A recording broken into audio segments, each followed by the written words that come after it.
Dushimye Imana muri iki gitondo kandi tubaha ikaze muri cya kiganiro cyacu buri gitondo hamwe na Yesu. Dukunda Yesu kandi ndibwira ko nawe umukunda. Hanyuma rero muri ya gahunda yacu twihaye yo kwiga ijambo ry'Imana buri gitondo, reka mbahe ikaze kandi mbasuhuze aho muri hose, aho muri mukurikira muri aba muri Afurika, mu bindi bihugu bitandukanye. Ndabizi neza yuko Imana ni yacu kandi ibera hose icyarimwe. Imana irakomeye, Imana irahambaye, Imana ishobora byose. Hanyuma muri iki gitondo tugiye kuba tuganira ku ijambo ry'Imana, aho turi bwibande ku mbaraga z'imitekerereze. Imitekerereze ntabwo ari ikintu cyoroshye, ni ikintu kigoye. Bibiliya yaravuze ngo umutima w'umuntu urusha ibintu byose gushukana, kandi ngo ugira uburwayi burya ntiwifuza gukira, niko ijambo ry'Imana rivuga.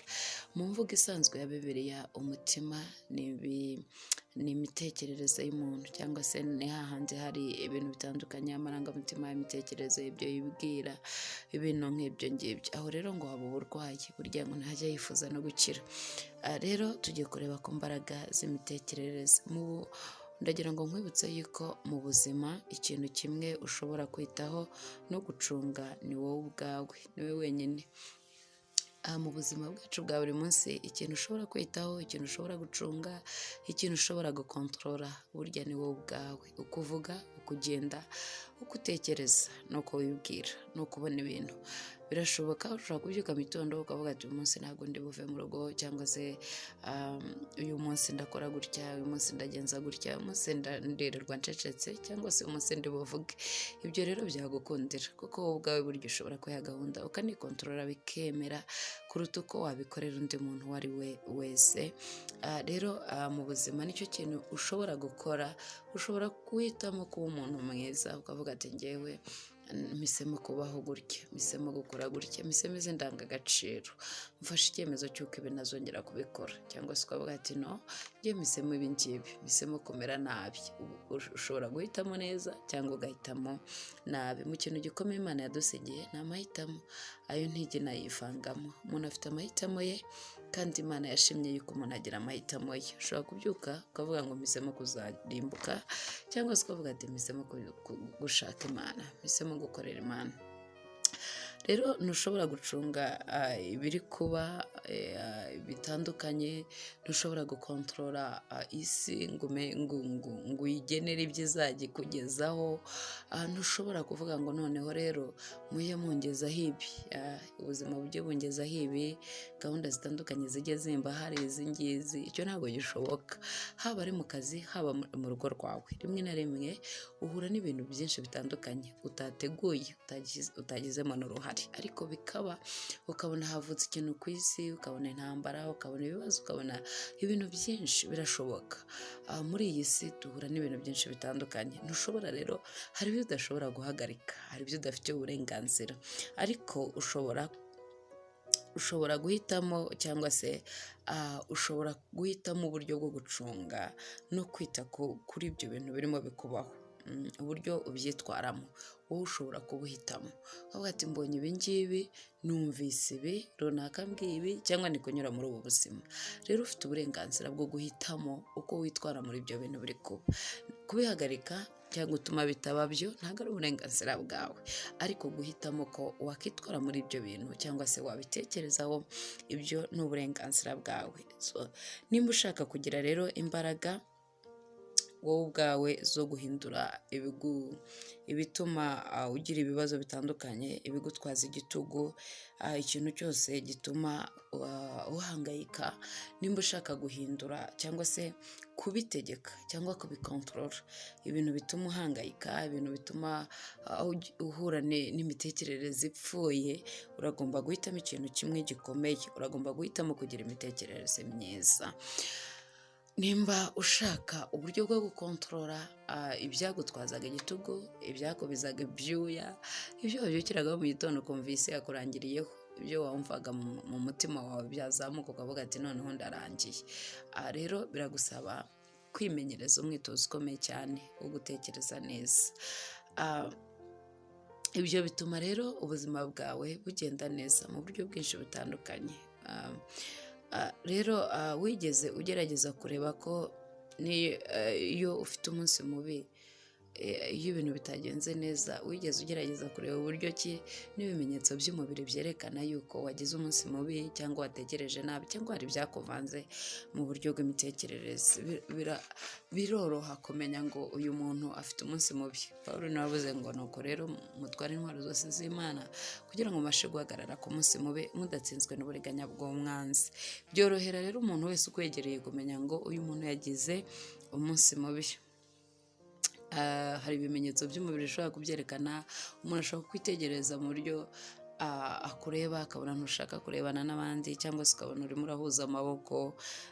Birakugora kwitekerezaho cyangwa se kumva ushyize mu mutuzo ubuzima bwawe cyangwa se uburyo ugaragara imbere y'abantu. Birakugora iyo wagize ikibazo cyo kugira imitekerereze idasobanutse. Hamwe n'ibindi bimenyetso rero uba uri kubwira abakuzengurutse ngo sintuje, simfite amahoro.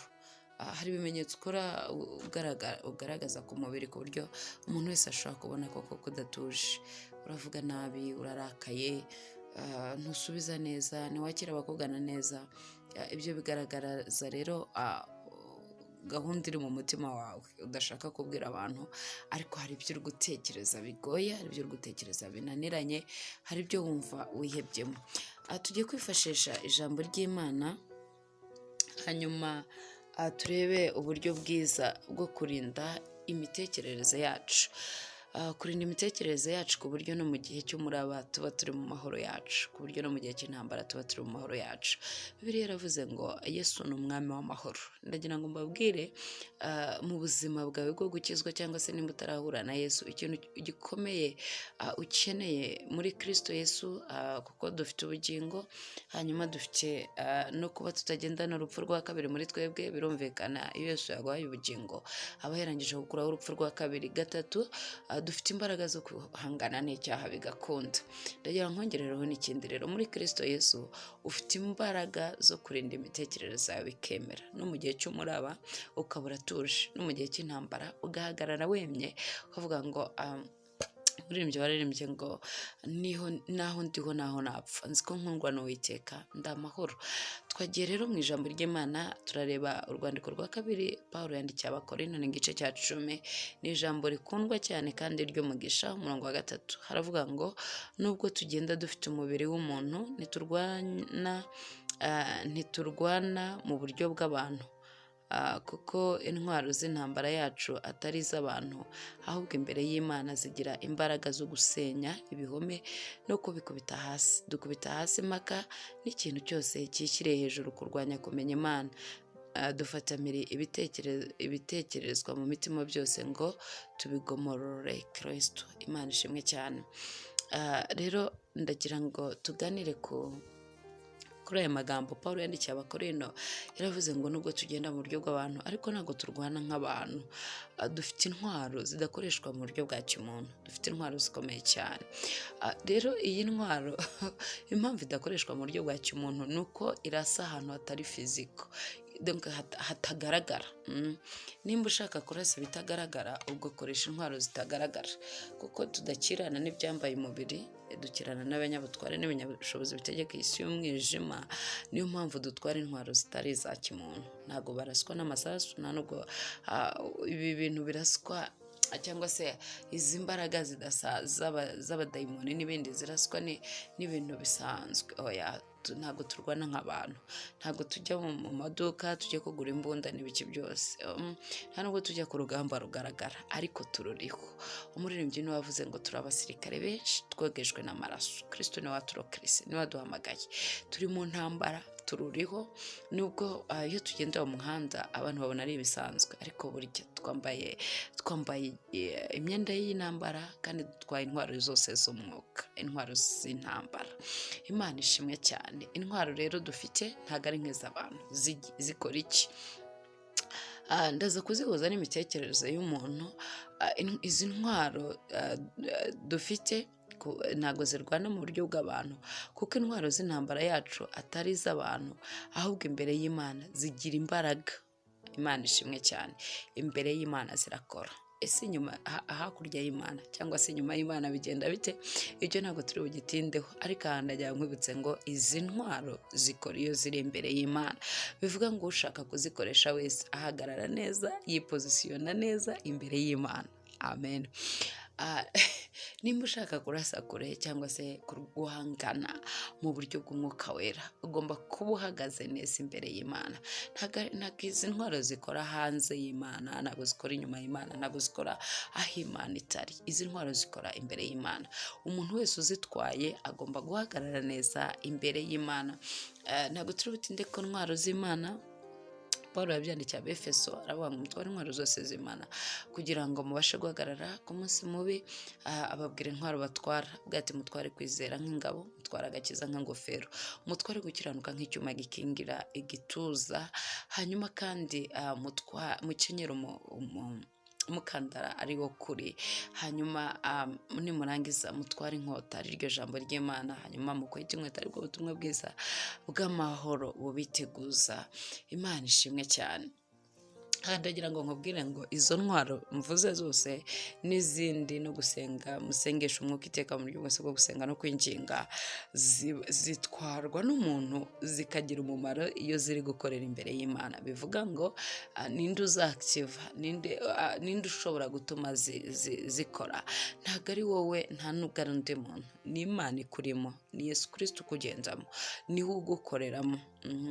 Ijambo ryarambwiye ngo inkota y'Uwiteka na Gidiyoni. Imana ishimwe. Iyi nkota ntishobora kwirukana Abamidiyani, ntishobora kugira icyo ikora igihe cyose iyi nkota idafashwe n'Uwiteka. Gidiyoni wenda akagerageza agafataho umugani ngo njye n'inzovu tunyeganyeje ikiraro, ni agatekerezo k'urusheshi n'inzovu, agafataho, ariko n'inkota y'Uwiteka na Gidiyoni. Iyi nkota rero ntishobora gukora itari imbere y'Imana. Imana ishimwe cyane.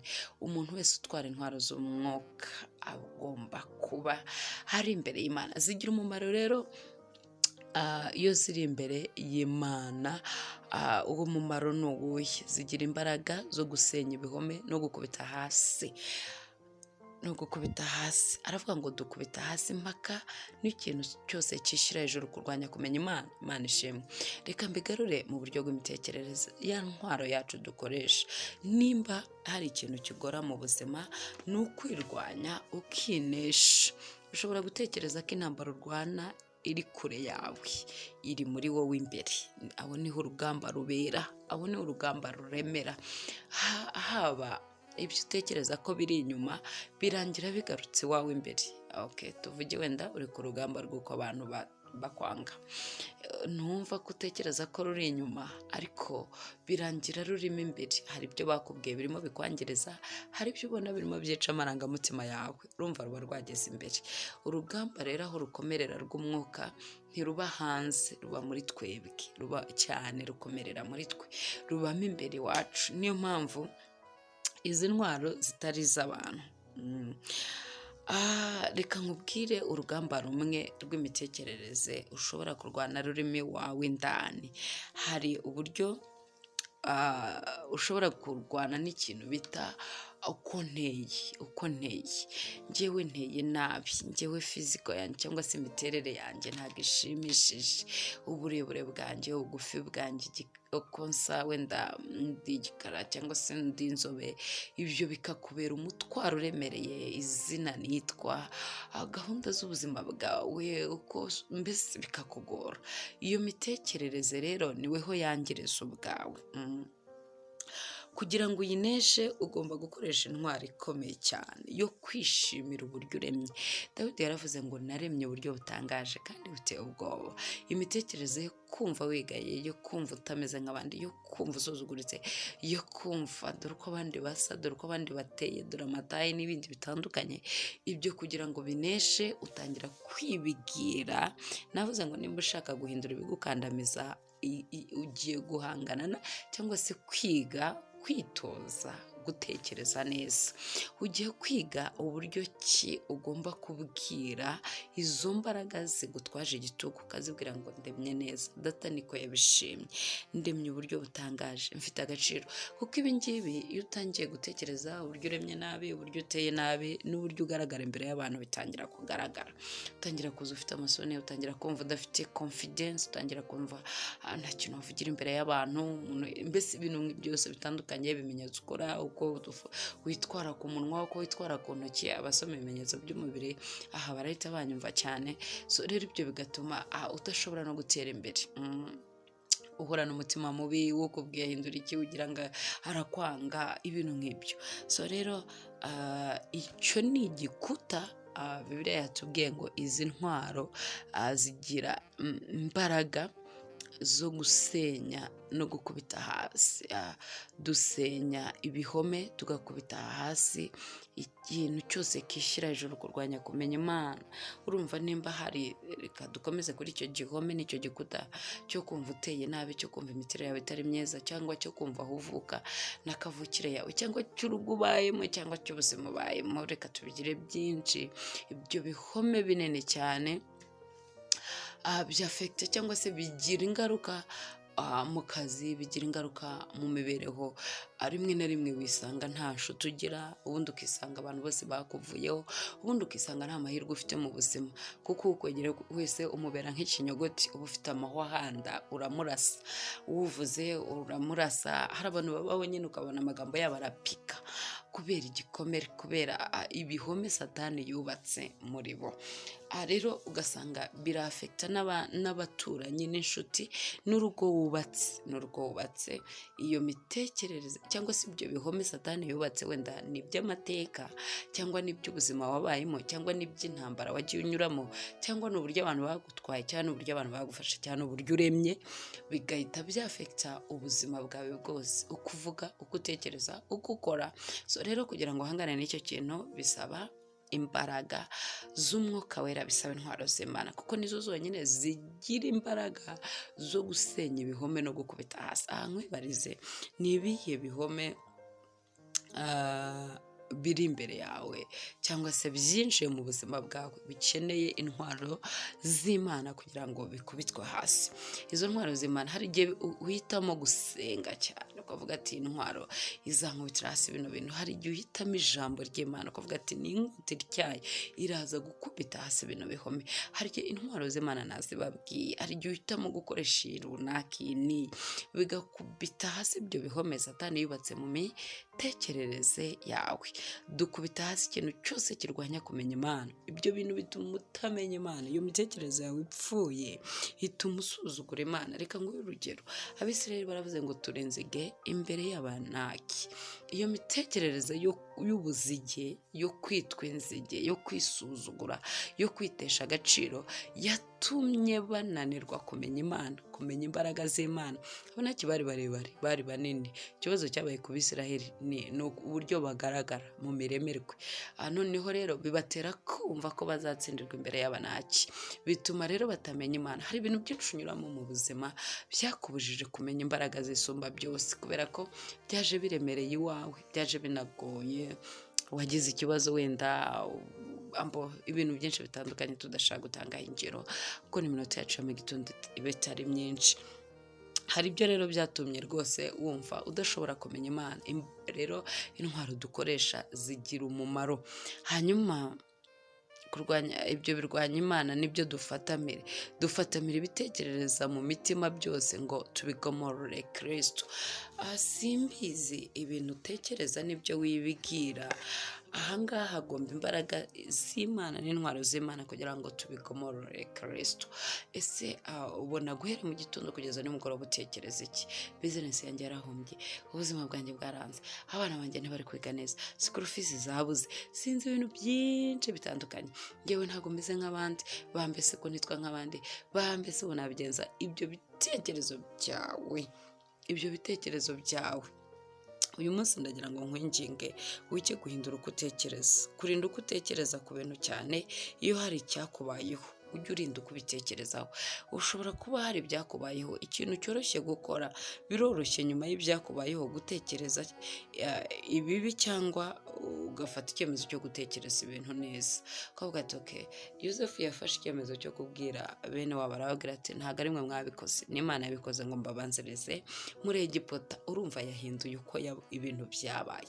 Baramuhemukiye, baramukubise, nako bamutaye mu rwobo, baramugurishije, ariko ahitamo guhindura uko atekereza ibintu, abibonamo imbaraga z'Imana, abibonamo gukomera kwishobora byose. Aravuga ati ni ukuri ntabwo ari mwe, ntabwo nimwigirire nabi, ni njye wabiteye, nako n'Imana yabiteye kugira ngo mbabanzirize ahangaha. Nuhitamo gutekereza ibibi rero bizakuzanira akaga gakomeye. Nuhitamo kubaho ubuzima bubona ibintu bibi gusa, bizakuzanira akaga gakomeye. Uzaba urimo ugenda wiyicaho gake gake. Gutekereza nabi ni urugendo rwo kwiyicaho gake. Wenda ntabwo aho turi buhatinde, ariko ni urugendo rwo kwiyicaho gake. Hari uturemangingo ugenda wangiriza mu bwonko ku buryo ushobora kuzitora nyine ugasanga niweho wiremeye igare ryo kugutwara mu buryo busanzwe bw'umubiri. Ugiye wiyicaho gake, wiyicaho gake, wiyicaho gake. Nimba ukeneye kwizura no kwigirira neza, ukeneye kwiga gutekereza neza, ukajya utekereza ibi birashoboka muri Kristo Yesu. Ndiho kubera Kristo Yesu. Wiga gusubiza Satani umuha amakuru afatika. Ndiho kubera Yesu kandi nzarama kubera Imana. Imana ishobora byose, nizankura ahantu. Imana nizantabara. We nta ruhare ubifitemo, wa mwanzi wanjye we kunyishima hejuru, ningwa nzabyuka. Nubwo byagenda gute, nzi yuko umukunzi wanjye ahari. So rero ibyo bituma ugarura confidence, umubiri ukagira imbaraga, ukarwana n'uburwayi, ukarwana n'ubuzima busanzwe. Ukavuga ati ntago bishoboka, ntago. Nizo rero Imana ibikubwira ngo fatamira ibitekerezwa mu mitima byose ubigomorore Kristo. Ibyo utekereza ntago mbizi, ariko uzajya ugenda wiyicaho gake gake. Nukomeza gutekereza ibintu nabi, menya ngo iyo utangiye gutekereza nabi, umenye ngo utangiye kwirukana ibintu byinshi mu buzima bwawe. Twabivuze, utangiye kwirukana amahirwe y'ubuzima bwawe. Iyo uhora muri ejo hashize, ejo narapfuye, n'ubwo ndakomeza apfa, utangiye kwirukana amahirwe menshi mu buzima bwawe. Utangira kwirukana abantu iruhande rwawe, kuko nababwiye ngo horana umushiha. Imitekerereze myiza irenga ibyo uri kunyuramo, rero igatura muri preza kandi nziza. Ikavuga ati okay, ndabizi neza ko ibi biri kugenda gutya, ariko uko byagenda kose Kristo ni umwami, kandi igihe cyose nshobozwa byose na Kristo umpa imbaraga. Dusoza rero, reka mbabwire ngo niwashobora gukosora imyitwarire yawe ituma utekereza nabi utabanje kuyimenya. Ese ni ibihe bituma ntekereza nabi? Banza ubimenye, ubishyire kuri lisiti. Nurangiza rero, ese hari ibintu bituma utekereza nabi? Nibyo nari mbabwiye. Nurangiza uje uvuga ngo noneho iki ngiki ngomba kugisimbuza, iki ngiki ngomba kubaho, ngomba gutekereza neza, ngomba kwibwira iby'umumaro. Mwakoze cyane. Imana y'amahoro ibahe umugisha. N'ubundi tuzakomereza ku mitekerereze myiza n'imbaraga zayo mu buzima bwacu bwa buri munsi. Muhaye muronke rero, mbifurije gutwara intwaro zose z'Imana kugira ngo mubashe gusenya ibihome n'ibikuta Satani yubatse mu buzima bwanyu. Nakubwiye ngo intambara ikomeye ni wowe, kandi intambara yose iri muri wowe imbere. Ntabwo ikibuga kiri hanze, ntabwo kiri mu rusengero nk'uko ubitekereza, nta nubwo kiri mu kazi ukora nk'uko ubyibwira. Ntikiri ku mufasha wawe buri iki kibuga cy'intambara yawe, nta nubwo kiri ku muvandimwe wawe. Ikibuga cy'intambara yawe yo mu mwuka kiri muri wowe imbere. Niyo mpamvu intwaro ukoresha zigomba kugira umumaro wo gukubita hasi ibyo bihome Satani arimo yubaka muri wowe, akubwira ngo byubakishe beto, dore byarangiye gutya. Ukomeza wubake ibyo akubwira byose, ukomeza ushyiraho beto. Neva iki gitondo ndagira ngo utangarise ngo intambara yawe ikomeye iri mu kibuga iwawe indani, iri muri wowe imbere. Rero iga gukubita hasi ibintu byose, impaka zose ziri muri wowe. Uvuga ngo ese buri Imana ntiyanditse, Imana ntiyamanye. Izo mpaka ujya buri munsi mu mutima wawe, iga kuzikubita hasi, kubera ko ni wowe ushobora gusenga Imana, kubana n'Imana ibintu bigahinduka. Twavuze ngo ni inkota y'Uwiteka na Gideyoni. Shalom shalom, Yesu abaha umugisha, Imana ibarinde, amen.